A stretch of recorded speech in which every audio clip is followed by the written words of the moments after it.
with each other.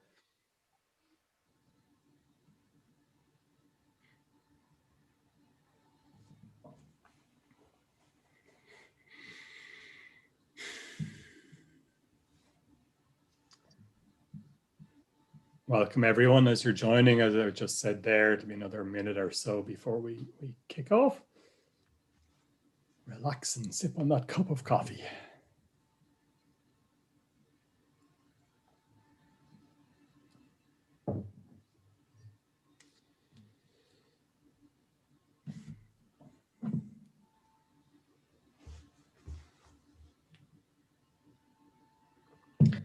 Okay, it looks like everything's connected and everything's streaming and recording and so on. So we'll kick it all off. So first of all, thanks everyone for joining. My name's Conor Neal. I'm head of product at Nearform. I'm really happy to welcome you to Decoded. So this is a web series. It's the third in the series, really focused on kind of putting technology in context, looking at real life, real world challenges in software development and beyond software development. Just a few bits of housekeeping before we kick off properly. Obviously, it's a webinar. Everyone's muted except us, but that doesn't mean we don't want to hear from you. Spot down the bottom there, there's that Q&A button. As we're going along, just feel free to just pop your questions in there. Anything, anything on the topics we're talking about, just pop it in, and we have some time at the end. And we'll try and get to as many as possible, but please, feel free to ask those questions. Also, just so you know, it is being recorded and it will be available for playback afterwards on nearform.com and on our YouTube channel, but it's also being live streamed. So live stream to YouTube, and I believe live stream to LinkedIn if Microsoft is treating us well. So let's get to it. Today we're talking about serverless architectures, why you would benefit from it as a company. What if you're just thinking about it, and what should you be thinking about if you are thinking about it, and really how it can affect more than just your technical approach to things. It can affect your bottom line, it can affect culture, and really what does it mean for developers, in terms of skills and culture and future work. I won't be answering any of that. I'll just be asking the questions. The people with the answers are with me here. We have Mark Ireland, who's one of our technical directors, and Pyotr, who is a cloud native solution architect in Nearform. Between the two of them, they have a lot of experience developing and deploying cloud native and serverless solutions, mostly on AWS, and actually, this year, the two guys were heavily involved in getting Nearform as an AWS Select consulting partner, and that really, it just gives you a sense of just how much they both know when it comes to serverless. So really delighted to have you both on today, guys. Looking forward to having this conversation. So, I suppose to kick it off, as we know from our previous webinars, a very wide range of people, that either attend live on the webinars or watch afterwards. So, I suppose we'll just start with setting a little bit of context, a kind of high level view. So, Mark, what does serverless mean to you when you hear that phrase? Okay, thanks, Paul. That was a great introduction. I think throughout I'll be giving more high-level context here than Pyotr's got a lot of technical detail.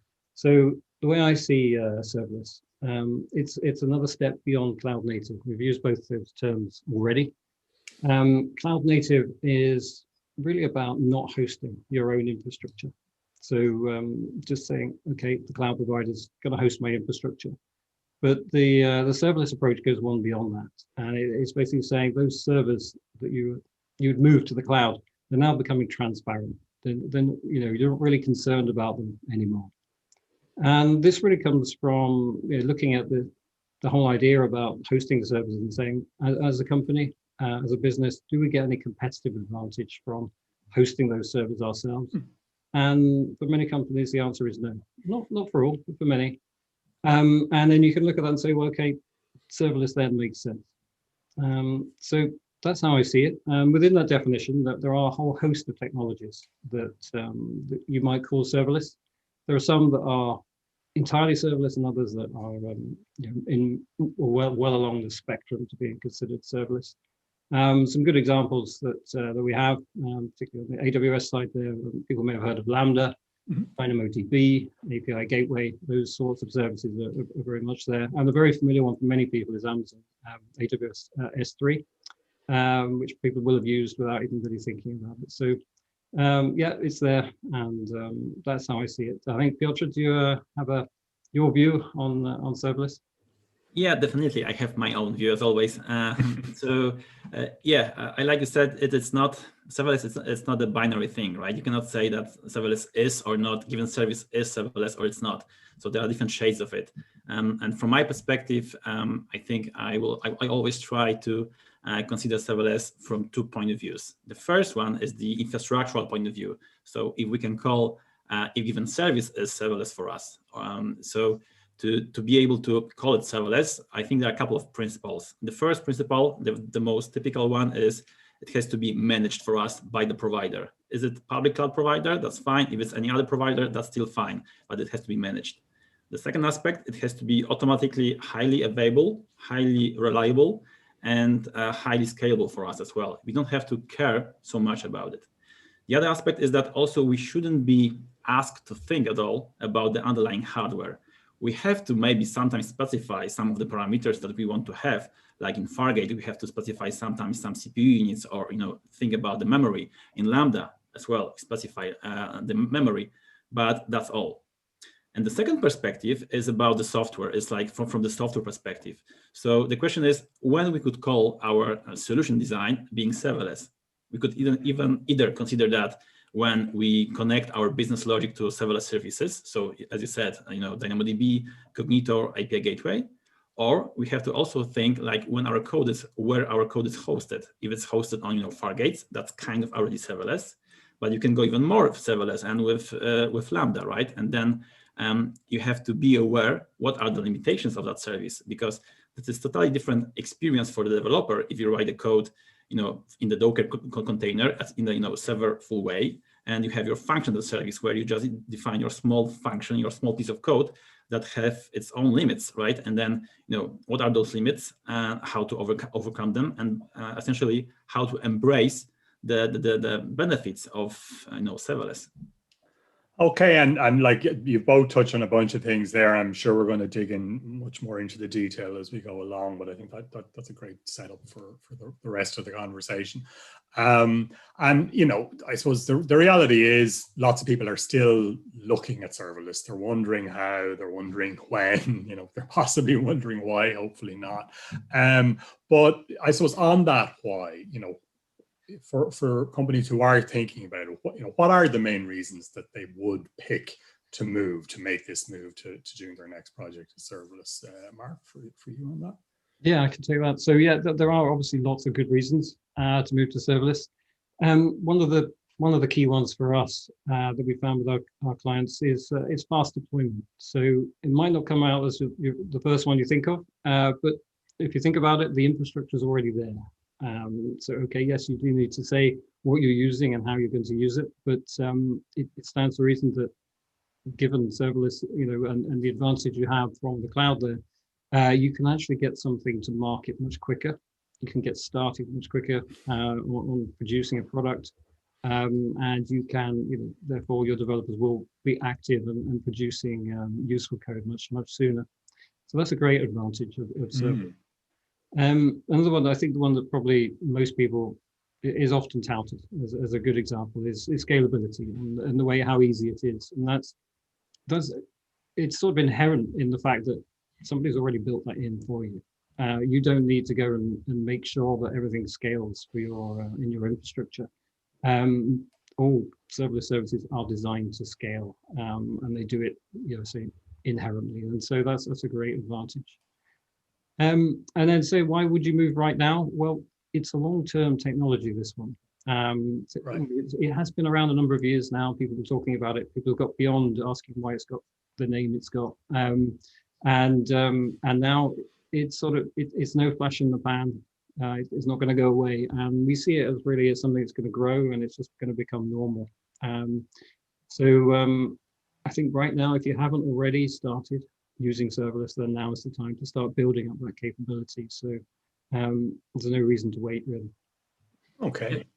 I would actually add to that, like the reason why you should even consider serverless. So it might be not so popular opinion, but follow the crowd. Probably the crowd might be okay in here to take the decision and to start embracing serverless. And it's not, it's not entirely new technology. If we would consider, what was the first AWS service actually introduced was SQS, which was already serverless, right? So it's not like it's the bleeding edge service that you have to really risk going into that. And if you did pay attention on AWS reInvent, last reInvent, which just finished, there was one of the keynotes from the CTO of Amazon, Dr. Werner Vogels, where he started this full discussion, being in the I think that was old sugar factory or this kind of big factory, and he kind of extrapolated the whole history into the way how the environment, the business is changing and how it's evolving, right? So that's why it is extremely important. Even last year proved it us very well to be very elastic and flexible. And then if you would still follow this reInvent keynote, very big chunk of this keynote was about migration of Lego.com shop, which proved us that the big enterprise like Lego is also selected the same, the serverless approach. They have migrated all the services they had already, it's all already services, into serverless. And right now, I think they have like 200 odd services, not services, Lambdas deployed, and that is responsible for the full Lego.com shop. And they have proven with different metrics, like how well it scales to them, how much they save, because the TCO is overall lower, and how quickly they will able to do that. Within I think 1.5 years or 2 years maybe, like the full shop was fully migrated, plus dozens or hundreds of different new functionalities. So yeah, this is one of the reasons I would consider that. That is incredibly cool. And, I know, like, we talked a little bit there about the why. And Mark, I know you said, now is the time, but for a specific business or a specific organization, a specific, group within an organization, what would be the triggers that would cause them to say, right, yes, they understand the why, like they get that it's a good thing, but are there specific triggers that would cause them to say, right, this is now the time where we're gonna embrace this? Yeah. Well, obviously having a good use case for it will be a good trigger. As in, you're not just gonna take it up for the sake of it. But a greenfield site, something new, a new business, an offering that you've got a new product would be obviously perfect start. You can just say, right, we can use the technologies that we want within the serverless environment, and get exactly the right fit to the right match. And we don't have all the complications along the way there. But also, it doesn't have to be greenfield. So basically, if we're wrapping up the use of serverless with the use of with sort of a migration to the cloud as well, then you've got to consider, why am I migrating, and what would be a good project to migrate? Which system have I got that's got maybe issues that would benefit from being on the cloud? So if you have a system with existing scalability issues, or maybe something is quite unreliable and you're looking at replatforming anyway, then there's the obvious time to look at taking on some of that serverless technology, moving it to the cloud, and not just lift and shift, but saying, okay, when I move, there's some really key parts to this system that I could pick out, and I can really reap the benefits there. Can use some of the cloud native and serverless services that are available there, and sort of get the benefits at the same time as moving, not just moving a problem, should we say, from one place to another, but doing that. That's but for me, that's very interesting. That what you're effectively saying is not, as I'm sure many people, if they're trying to think in a very stepwise fashion, they're thinking, well, first of all, we'll just take what we have and we'll move it to EC2, and then when we have it on EC2, maybe we'll, and but actually, what you're saying is, do both. Don't just try and, as you say, move the problem into the cloud. Actually take the opportunity to improve things. Ideally, if you've got the time, it's well worth the investment. Looking at making, you can standardize your approach as well on the cloud there, and really start moving things into a uniform fashion and start to, as I say, get the benefits of the cloud more than just moving, as I say, moving a data center from one place to another. And I suppose on that, then, what was for us, the very first kind of serverless project we did? What were the triggers for us doing it that made us make that leap? Okay, yeah. So we've been looking obviously at serverless for some time. We always like to look at up and coming technologies and when we'd use them, when they would be appropriate for our clients, and spent some time skilling up on that, training and using it on internal projects, and then bringing in people like Pyotr here who had the skills already. So we don't recommend starting from a blank sheet. Basically, we had in mind what we wanted to do with it. And then one of our clients came to us and they said that they basically needed to move faster than they could. They were blocked by their own organization. So it sounds strange, but basically a lot of the way that traditional systems are put together is very much siloed, and there's all sorts of different groups involved, people doing different technologies and aspects of infrastructure and operations, etc. And one of the advantages of serverless is it does break down a lot of barriers. Might not be the most obvious thing, but particularly when combined with use things like CDK and other things, you can use CloudFormation, Terraform, whatever you want to use there.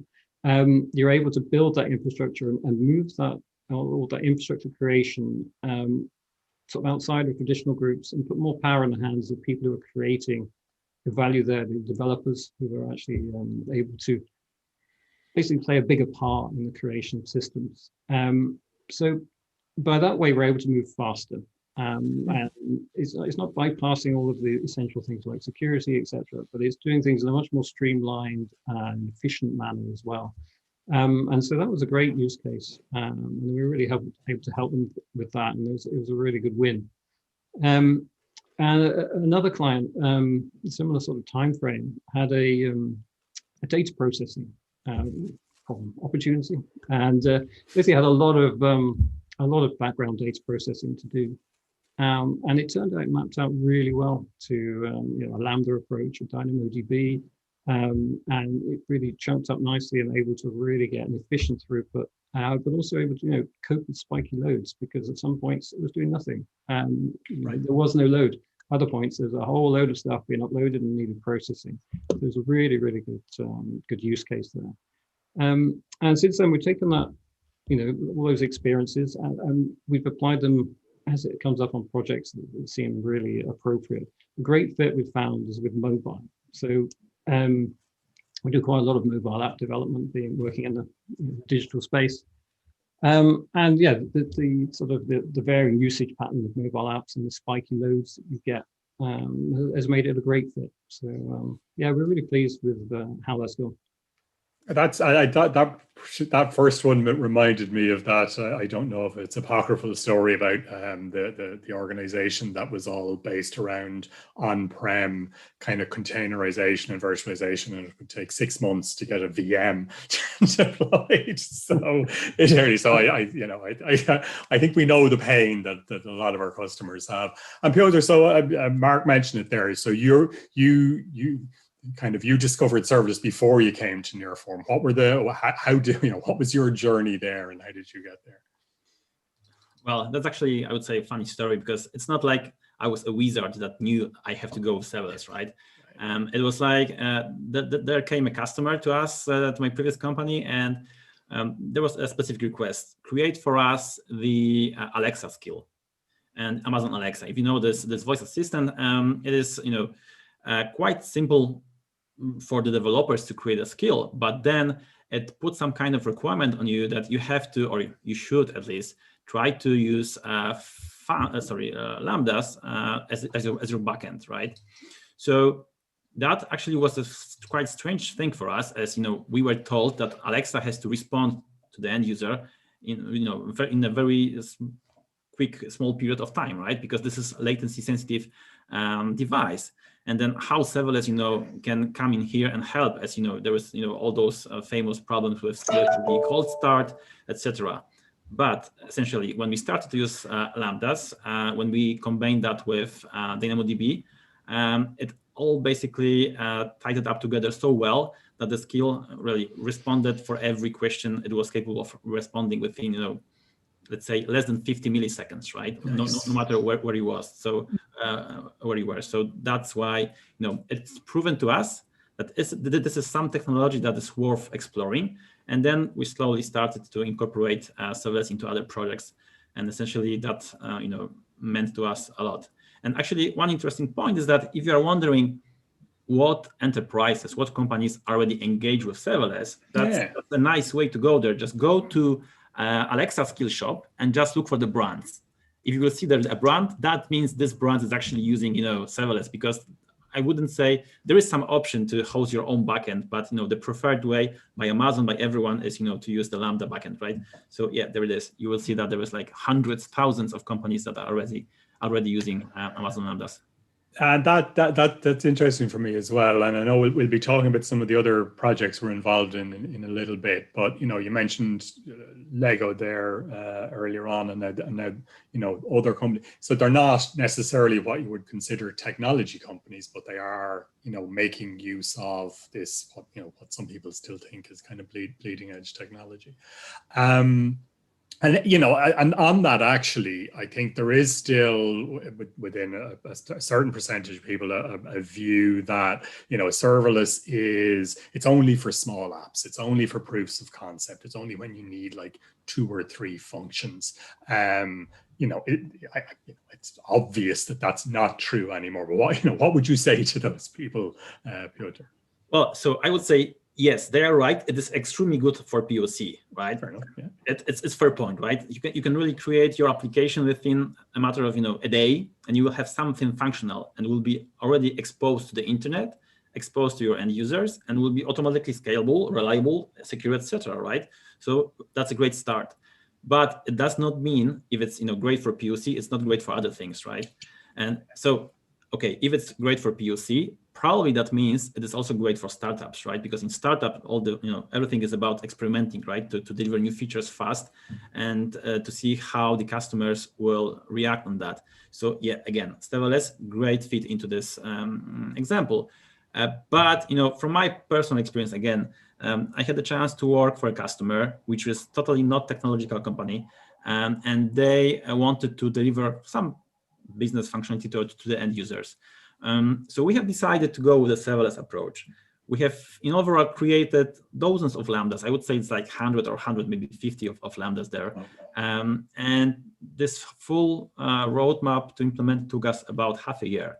But the most important part is that this was a really fully serverless system without any piece of infrastructure that had to be maintained. And what that resulted to the customer is that this software was running up without any manual intervention for 2 years without any operations involved, right? So even more, this solution involved around, I don't remember exactly numbers, but let's say 100 or 200 millions of Lambdas of invocations per day, right? Wow. And the total bill that has to be paid to AWS was, I think that was less than $10,000 a month.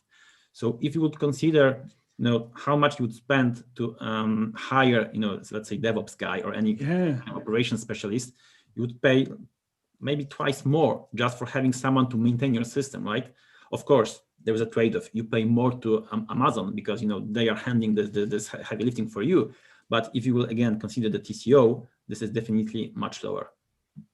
That's incredible. And again, back to that topic of, I suppose, non-technology companies making use of technology like this, that has got to be very reassuring for them that, if they make that investment up front in getting all of this created, that they can potentially have big savings, just even in terms of worry and concern and, uptime and all those things they worry about, that a lot of that goes away with this kind of structure.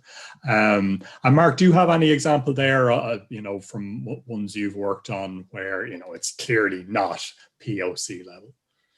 Okay, yeah. Well, for sure. Obviously, we do have a good number of clients now with serverless on their projects. And I'd say, we range from small to very large. So I suppose a very good example is what currently we're working to build a bank. Oh. So that has to be on the large side, I'd say. Yeah, and serverless has been selected there as the technology, and that's purely, well, not purely, the overall driving force there is to get to market as quickly as possible. There's a real competitive advantage to them to get in the bank up and running as soon as they can. And serverless is a great fit. It's really making the developers ultra productive and make a huge difference to when that bank can launch. That's like, you never hear the words time to market in banks, or sorry, traditionally you never hear the words time to market. It's always, well, we'll get back to you in 3 or 4 years. So this is like, it does feel like there's been a sea change that, and I presume particularly with banking, it has been the challenger banks and so on who've come along, and they are executing just so quickly. They've all embraced this technology. So obviously somebody else is coming along to either create a new bank or a new service. They're going to do the same. We've been very, very bullish here, around everything around serverless. So I suppose we should touch on the downsides. Mark, do you want to give some of the, not why you shouldn't use it, but what are the things that people need to be concerned? Yeah. I mean, there are obviously going to be some different types of challenges when doing a serverless project. I think perhaps one that isn't obvious that maybe has been a challenge, and we've worked around ways of dealing with it, is organization. And I mean, organization really of artifacts, organization of your code, of your architecture, all of the components that you'll be using. So rather than everything being in one big box, which is often how things are done, or with a limited number of boxes, you end up with lots of services that you're using. Now, okay, maybe on any one project, there might be only, say, a dozen AWS services or half a dozen, depending on the complexity of the project. But you have lots of different instances, and when you talk about lambdas, there are lots of functions that work independently of each other. And so it's just having that oversight of everything there, knowing what you've got and being able to have the discipline to organize it in the right way. And documentation is really key here as well. So you need to be able to come in and see, okay, this is how it's composed, this is how it hangs together. And it's a sort of different level of detail there that's needed. It's just one to be aware of. And just also coming out of that same complexity, should we say. It's a different type of complexity you get in serverless. A lot of it's more visible because you're saying, I'm connected this to that, and these other things together. So it's more explicit. But what it does mean is that you have to think about, okay, I'm running this system. What if something goes wrong? So generally, things don't go wrong so much because you didn't write so much of it yourself. But if something does go wrong, you need to be able to work out, okay, well, where did that come from? What caused that to happen? And so logging and monitoring are really, really important. They become much more important than in other systems. Because you need to be able to say, okay, I've got to be able to debug this. I need to know exactly what happened. What was the chain of events that led to this? Where did it originate? But it's the first thing generally you're after. And so there's this whole movement around observability at the minute. And that's exactly where that's heading. What that's pointed at is saying, okay, I just need to be able to identify those points. So that's something to have in mind. And then I think my third point would be security. Now, security is obviously a concern of any system. It has to be. Given things that have happened over the last year, it's definitely even more important than ever. Serverless doesn't necessarily give you any more security problems than any other system. It's just it puts maybe different people have a different focus now on. So as we said, we put a bit more power in the hands of the developers. They get a bit more control. Equally, with that more power, there comes greater responsibility. Maybe there's a need for training there. And one thing we've seen with our customers is particularly coming from more mature customers who are building up cloud centers of excellence, is they're starting to put guardrails in so that you can't forget to do the obvious things. And so you securing an S3 bucket. I mean, that's a really common thing, but there's been papers published on it. Obviously, loads of people use S3 buckets, even if they don't think they're doing serverless. It's just catching these things at the right time and avoiding any security constraints. So those are the three things that I would really bear in mind when doing serverless? Not necessarily big disadvantages, but just the things you have to be thinking about. Okay, and I'm very conscious we knew this was going to be an issue on this one, that there was just so much to talk about, and I'm very conscious of time on today that we've still got so much we want to talk about here. So I will hop forward on a few things, and actually, but one, and I do think it's it is a it's not quite an elephant in the room, but Pyotr, just people do worry about vendor lock-in. Cloud, and now even more with serverless, because it's so ultra specific. It exists, but how much of an issue is it really? Yeah, so you're right, it exists, right? So vendor lock-in is a fact, and then it's all about how much you trust the public cloud provider, how much you can dedicate your efforts into the given public cloud provider, and then what is your business goal? If you want to reduce your TCO or not, if you are thinking very in the long-term perspective about your software, or maybe not, right? So it's very similar if you buy a computer, right? You can buy a laptop, a MacBook, or a PC, right? You are already some kind of locked in there. But it's then like, what software do you select that you will install, right? You can select a software that is specific to OS X or to Windows, right? If you want to play games, it's not the right idea to buy Mac, right? Because not every game is actually on Mac, but all of those are on Windows, right? So with serverless, you can do similar tricks, right? You don't have to be fully locked in. Of course, the more you go with more complex serverless services, like Lambda is a flagship example, right? If you will write a simple function, most likely it will consume some of the AWS SDK from the other services, right? So if you use this SDK, then it's hard to move from AWS to GCP or Azure. But there are other solutions for that. For example, there are some software designs that help you with that. And there is, I think it's called hexagonal architecture, that helps you to decouple your business logic from the SDK calls. So you just write adapters for AWS, for GCP, any other cloud, and then it is possible at some level to migrate. Of course, it will always be the pain, because there is not the same range of services in every cloud, and these are sometimes also connected in different ways. There are different limits, so sometimes maybe your business logic will also be rewritten. So, well, it has to be conscious decision, and you have to accept this vendor lock-in. If it's a bad thing, I don't know. It's all about the business and how you consider it as a problem. Okay, yeah, and exactly, it's not pretending it doesn't exist, but whether it's a problem or not, people will have to decide for themselves.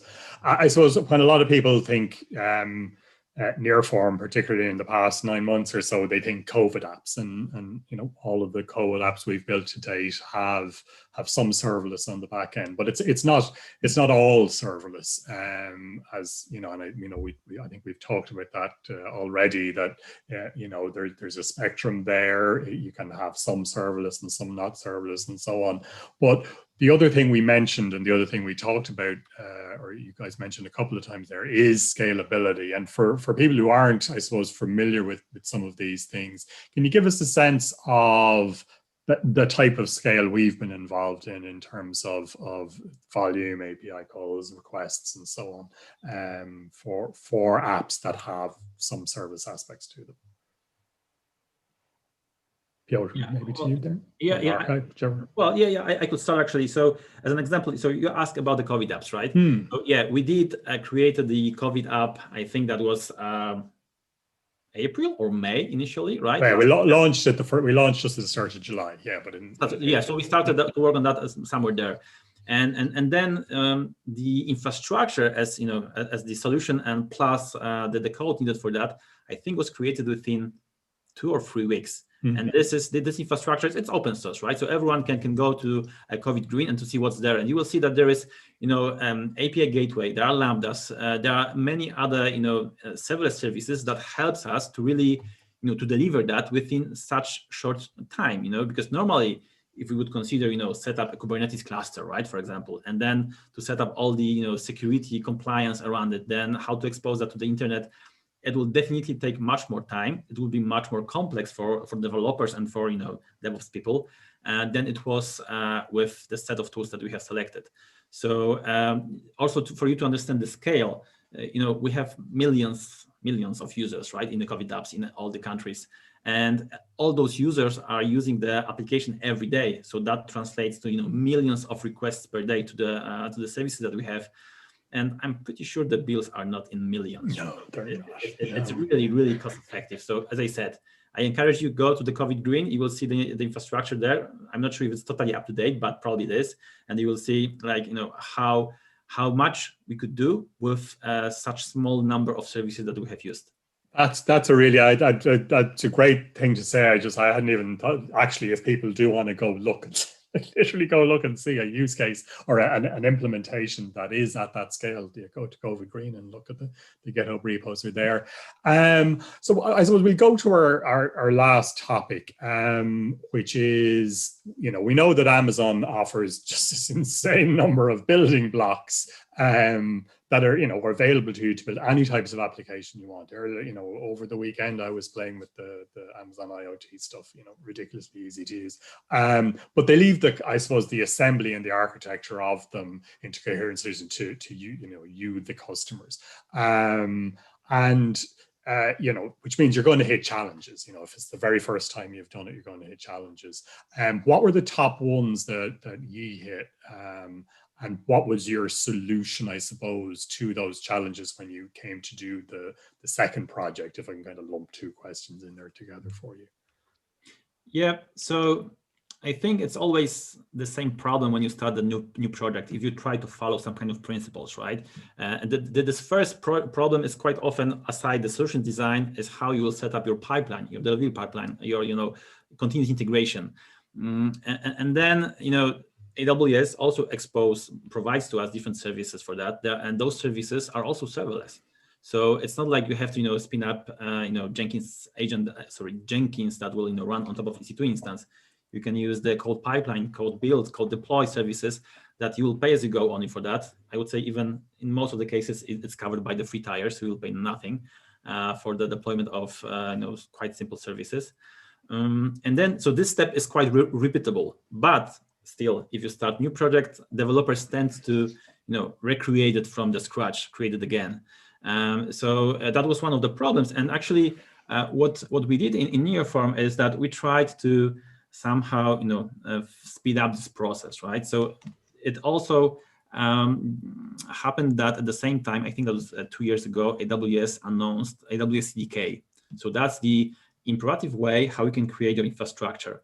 So you can write the infrastructure definition in the language of your selection. That could be Node.js, Python, Java, whatever you want, and you don't have to anymore dedicate a DevOps specialist to write the YAML or JSON code that will couple that all together. So that gave us a great opportunity to create a kind of tool that will enable our developers to quickly prototype solutions, to create the development environment, and the developers will be fully responsible for the infrastructure that they need, right? And they can really create it within a matter of minutes, right? Instead of creating another feature request to the DevOps team. Please, I need another RDS instance.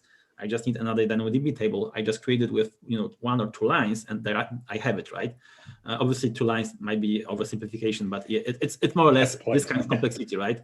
And then it's all about how you can test your infrastructure before. Well, there are some ways to test your YAML code, right?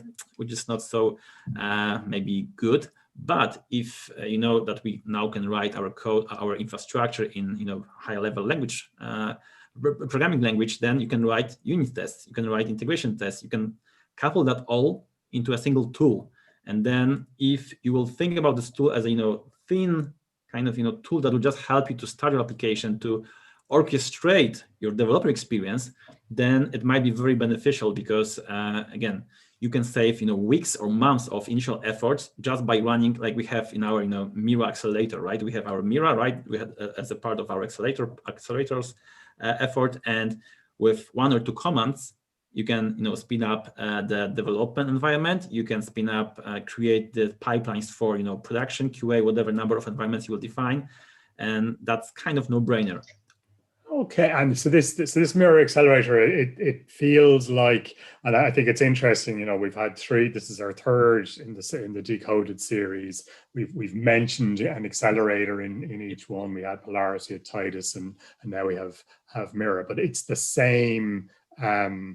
You know, there's a thread running through all of them, which seems to be about, you know, accelerating developers and that kickoff. And Mark, is that a really critical piece for you with Mira? This getting people productive quicker? Is that the part of it? Yeah, you're absolutely right. That's what our accelerators, their primary goal is. And basically each one is codification of what we've learned, our experiences with projects we've had, and we've said, right, next time, let's not do this. Let's do it this way. This is what worked for us, and we built that up over time. And we've done it, as you've said, for other areas. You know, we have Titus and Kubernetes, and other places there, Ryan and CMS. And in this case, yeah, serverless, we have Mira, and it's basically saying, we want our developers to be productive from day one. They're already going to be really productive with serverless, but there's some stuff that we can get out of the way at the beginning. There's some rough edges that we can smooth off. And it's particularly, Pyotr mentioned the build pipeline. That was a great win for us early on with this, just to be able to get things building and deploying without worrying about it, the way it goes. So yes, that's great, and also avoiding that dependency there on scarce resources. You know, we're getting this in the hands of our developers. So yeah, it's just a little boost for us above and beyond what you get out of the box. And that's one takeaway I am taking. There's multiple takeaways, but this idea of scarce resources and scarce DevOps resources, I think will definitely be one I'll remember. We're so far out of time. We're so far over time, and we've barely scratched the surface, and it's a pity we're going to have to wrap it up. But we will have to. So I will have just a quick look at some of the questions there. I know I was checking earlier, and you were answering them as you were going. You were answering some of them as you were going along. One person's about failings and pitfalls. So I think we've covered that. And back to the lock-in question. Somebody asking about the ease of porting lambdas between Google, Azure, IBM. I mean, is there a general statement you can make there? Well, general statement. So it is possible. It is, as I said, basically with this, the way how you architect your code, how you structure your code. So if you will decouple the couplings, so the SDK calls basically, or anything that is specifically given cloud, then it is easier to move it to the different cloud providers. But also, there are other open source even solutions for that. There is, serverless framework, for example, that helps you to, put some kind of abstraction on top of your functions. And in theory, just by switching the provider name, that should be enough to deploy that to different cloud. Then, if your code was cloud agnostic, then that will work. If that was not, you will still have to modify your code to, at least fix the SDK calls. Okay, I think that's reasonable. There is a question there from someone wondering about hybrid serverless systems. Now, I'm not clear whether they mean hybrid as in a bit serverless and a bit not serverless, or hybrid in the sense that you've some of it on GCP and you've some of it on Azure. Oh yeah, hybrid cloud. Sorry, what's the question? Do we have any experience in that? Well, just if you're talking about a hybrid application, where it's partly serverless and part not, then the DECODED apps are a very good example of that.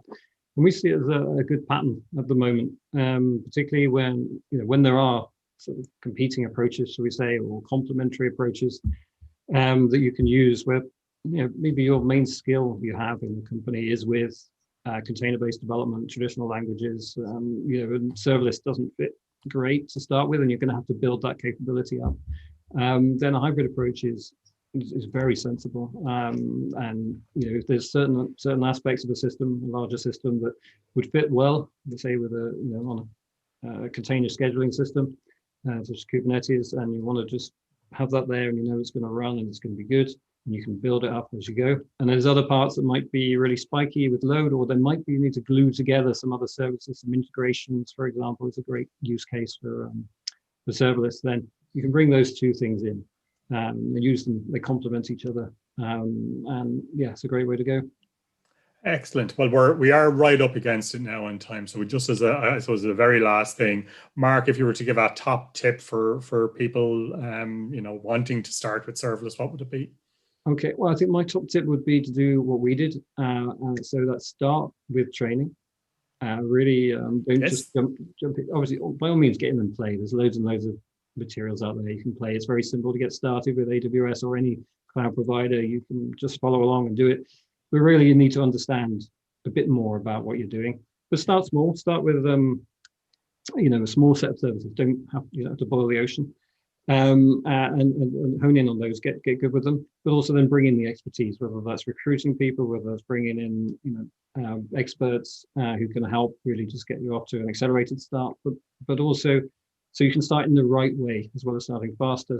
Get it right from the beginning, rather than having to learn from experience and then reworking everything again. So yeah, start with training, bring in expertise.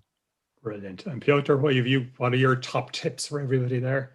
Well, top tips, I would say that would be probably semi-technical tips. So if you would ask me, because that's quite often the question, how we can estimate the price that we'll pay for our infrastructure, right? Because that's something definitely different than in the serverful designs. I would say, as most probably of experienced solution designs would tell you, go implement what you need to implement and run it for a day, 2 days, whatever, and simply extrapolate that to the month, a year or so, right? Then that will be the only way to have a realistic estimation. Otherwise, you can give some rough numbers, something between $5,000 and $15,000 per month. But if you want to get the real number, that's the way. Excellent. Okay, thanks, guys. Apologies to anyone who's had questions we didn't answer, but we have run way over 30 minutes in inverted commas. So I'd like to thank you both, guys. I just thought that was phenomenal, and I hope everybody else got real value from it. And if you've been on other episodes of this, you're on today, you're watching this on YouTube or whatever, watch out for the next one. It's coming in February, and it's about rethinking content management. So thanks again, guys. Thanks, everyone. And hopefully we'll see you all very soon. Thanks. Thank you, Connor. Thank you, Mark.